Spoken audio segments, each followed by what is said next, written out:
Who are you in your relationship? That is a question I don't think a lot of people have an answer to. But by the end of this video, by the time you understand who you are, you can either sit with it and keep improving it or change it so that it stops hurting you.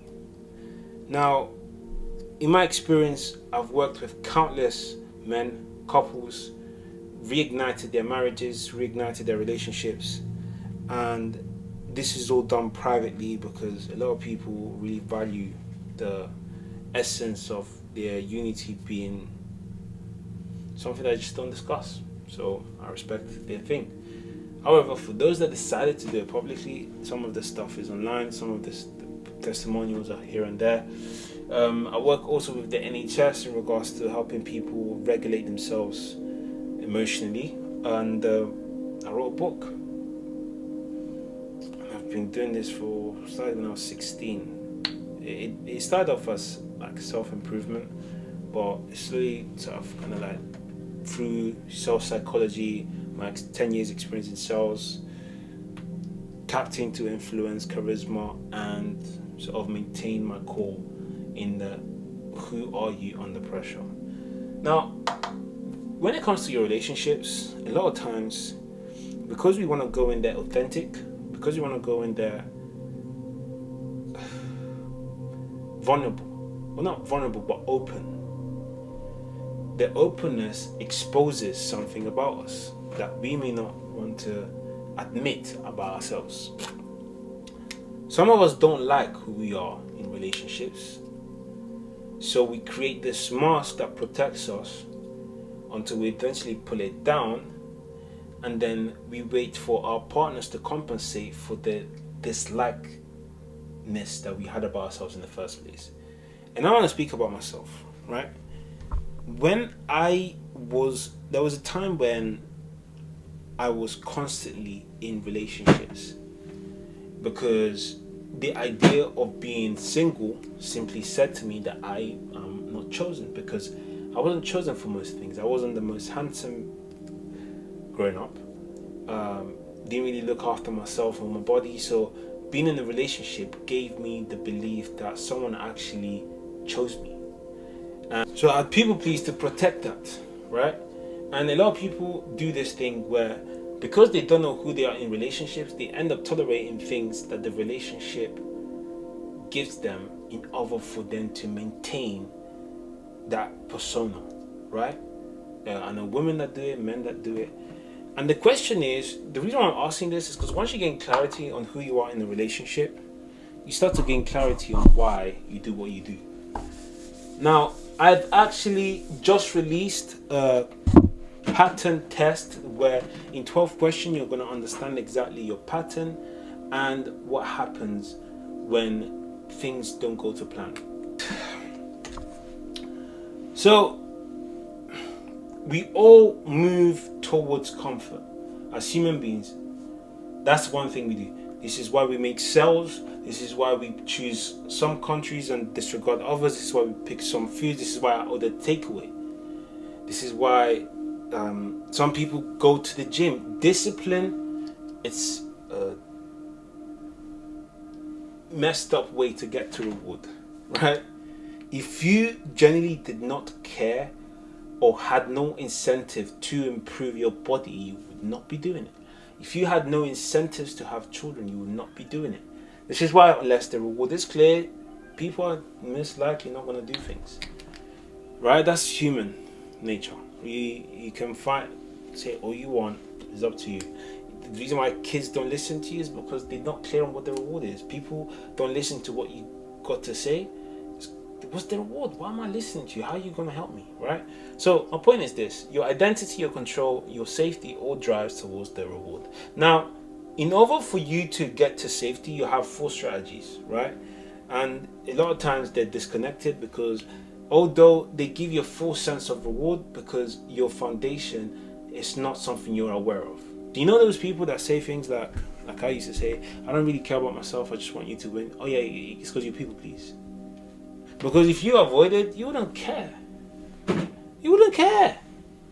Because that's not a reward for you. What do you mean I don't care about myself? Am I crazy? No. I don't want to do with this. That's what I want to do. I don't want to deal with this. Because my reward says that I get to peace or I get to comfort when I don't deal with conflict. And a lot of people nowadays have disguised that as, I don't want no negativity. No, you don't want confrontation. Negativity isn't always confrontation. When someone disagrees with you, it doesn't always mean that they have an agenda against you. When someone criticizes you, it doesn't always mean that they want the worst for you. Sometimes it's just you simply saying that I want to stay as comfortable as possible in my lie, in what I'm doing, in the fact that whatever it is I'm getting is rewarding me. You freeze. You freeze because you don't want to deal with anything. Freeze says that you get to comfort by acting like nothing's happened, or just staying right there. Right? So that's a strategy that some way, somehow, because of the lack of self-love and because of what you've observed growing up, has told you that's how you get to reward. Now you need to rewire that before anyone around you starts to replicate that or has to survive the fact that that's how you think you should be handling things. Because anything that sustains this, unfortunately, is just a coping mechanism for a disconnected strategy. That's my opinion. Then you have control, right? I made a video earlier on boundaries and control. The difference between the two is that boundaries protect the standard that you've created around yourself. Control tries to control others into doing what makes you comfortable. And the reason why people need to be very clear on this is because there's nothing worse than being with someone that's controlling, because in reality they're fragile. Because you can't tell them what to do, because when you tell them what to do, who are you talking to? And in other words, the smokescreen says I'm being criticized, when reality what's really happening is that I don't feel in control because I don't feel safe. So 99% of people are operating on a broken strategy. They're not broken themselves. The concepts and beliefs they have about relationships and concepts are broken. And until you fix it, I'm not driving a broken vehicle. And then you have identity. What are your core values? You see, core values are the engine of the relationship. You want to have a long-term relationship, make sure you know your partner's core values. Because the moment you start pouring into them, they start looking elsewhere. A healthy relationship is just paying attention to someone's core values. I kid you not. You want the best for them, yes. But you're paying attention to their core values. The reason why a lot of you are suffering, the dating market is suffering, is because no one's paying attention to what people actually care about. Everyone is so self-centered in saying, this is what I want, this is what I want you to bring to the table. And people just want you to pay attention. Men want women to pay attention, women want men to pay attention. But because they both want to be seen, they're not seeing each other. You know, what if men were like, girls, how can we help you grow? And then women were like, men, how can we help you grow? Consideration, paying attention to people's core values. And then, by the way, this is where it gets interesting, because some people will generally feel or see themselves as great boyfriends, great husbands, and great wives and whatever. The moment your partner's core values are being replaced based on what you think is suitable to them, what you're doing doesn't carry value to them. If you are giving someone that needs quality time a gift, a holiday trip by themselves, you're not paying attention. Your core value, delivery, needs to always send the message, I was paying attention. If your core value doesn't send that message, it won't land. I notice how I didn't say I was being kind, I was being gentle, I was being a loving partner that was doing everything. If it's having a rough day, let me order some food. Paying attention. Once you understand that, you're gonna go a long way. Why? Because you're fueling each other's tanks. There's so much more that comes with it. But what I'm saying in essence is, once you understand all of this, you understand that we're all working towards reward. You gain clarity on what reward they're getting and what reward you want. You start building towards it. I promise you, life is going to get much easier. Your self-identity, however, needs to recalibrate.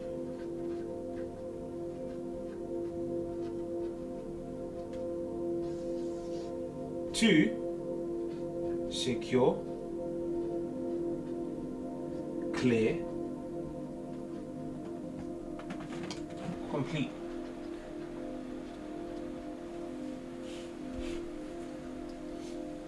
And that's what I will do.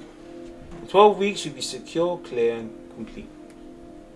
And I work with people on a one-to-one basis. The 12 weeks, that's what I help them do. That's it. And when they do it, whether they're single, in a relationship, married, you freaking name it, if they're complete, they get to pour into their relationships. They get to pour into themselves. They get to pour into whatever it is they're building.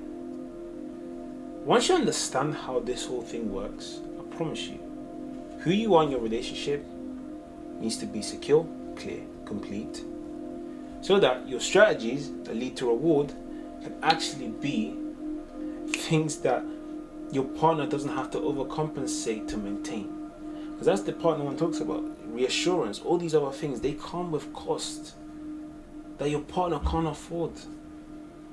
The problem I have with reassurance, for instance, is that your core says, I am weak, or whatever it says. And then you have a partner that's constantly trying to pour into an empty cup. Your cup is incomplete. So by the time someone's trying to pour into it, regardless of what they're pouring into it, unfortunately, because the cup is empty, it just won't land. There's a leak in the cup and it keeps leaking out. It doesn't matter what you do, it's not enough. Until this person becomes secure, clear, and complete. So if you know that's you, and you want to get into a position where you're able to pour into your relationship, your life, and you freaking name it, book a call in it. I keep saying it. It's such a habit. Fill in the quiz. Figure out your pattern if you want me to fix it for you. Or you want me to work with you alongside as we're doing that together. Then everything will be in the link in the description. Now, I really hope this video has added value to you, and I'll see you in the next one.